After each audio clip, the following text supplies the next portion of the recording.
Thanks for watching. My name's Laura. I'm an illustrator. I live in Cambridge. I like to describe what I do for my job as a professional plate spinner.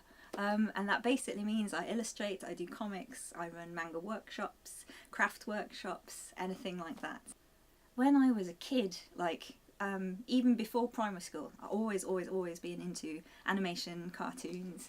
It was encouraged a lot to, enjoy yourself, watch cartoons. We had Ninja Turtles, He-Man figures, etc. all around the house. We were very lucky, very geeky family in the 80s, and that was great. My dad was very much into cartoons and comic books, and I used to go around the comic shops with him. From watching different types of cartoons and playing video games when I was 13 or so, I had a Nintendo and a Super Nintendo, and inside the video game packaging were these excellent illustrations, which I loved. Obviously the games come from Japan, so I was very much into Super Mario, obviously, Street Fighter, and seeing these great Capcom artworks inspired me to want to copy and imitate.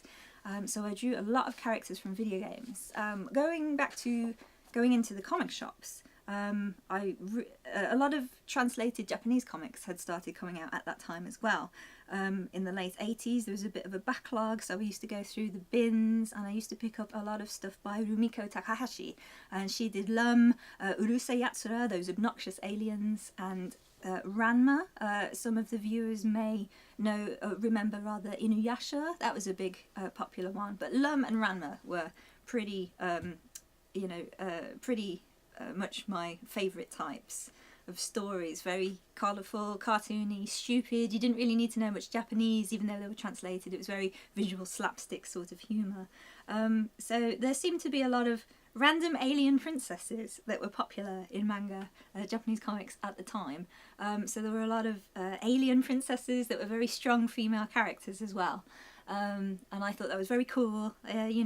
Cartoons and comics were mainly for boys or kids in general. There weren't many strong women characters, and that was what first inspired me rather, to go and seek out a lot of Japanese comics. Alright, the one thing that people notice, I think, is that how massive the hair was. Good grief. It's a big problem, I think. I learned how to draw in a certain way, and then because I didn't make any guidelines for myself. I didn't do the whole circle and head and eye. I just drew eye, nose, face, etc. It's an awful rip-off as well. It's like Ranma and Dragon Ball and Sailor Moon, and I'm just so glad that I didn't have the internet, because I would just be slaughtered. So yeah, it was a massive learning curve, and I did 160 pages of that, and I think about 80 got published. Talking to people before the internet about how they were making their comics and stories, I was able to kind of level up, if you will, and by that time I'd seen different anime and different stories, so I was able to amalgamate loads of different things, I think, to come up with something a bit more original than my previous comic. So it's worth writing off stuff. I think once you've experimented and learnt from them, it's okay to go, I love you, but time to put you down to one side now. So I'd started publishing Biomecha. It's a story about a boy that has biomechanical arms, but he can't control them due to technical difficulties, and he ends up going to this specialist school / college where he meets other folks that have kind of a little bit X-Men style PSI powers, hyper knowledge, mind reading, etc. So he's a bit, whoa, okay, I'm a bit out of my depth, but it's interesting. It's better than staying at home. And then I started using just photocopies. My dad says, why don't you use my photocopier at work? Okay, Dad. So on a Saturday, I think he regretted that. I made lots and lots of copies and started selling them for £1, these 20-page comics. And then it just went on and on and on. And basically, I'm still doing the same thing. Much like my first comic, it didn't have an end, whereas it does now. It took me a long time, but it does have an ending now. And I've basically done like 400 pages, 8 issues.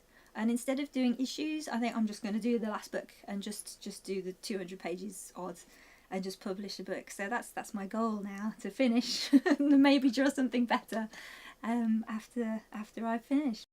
But I need to do it. It's been 20 years, so I kind of need to get it out of my system, and to prove that doing comics is fun, it's fulfilling, which I've always felt whenever I've had rubbish times in my life. I've always recalibrated myself and just gone back to drawing comics, even if it's one comic every year or every other year or even every 2 years if you've got big life things going on.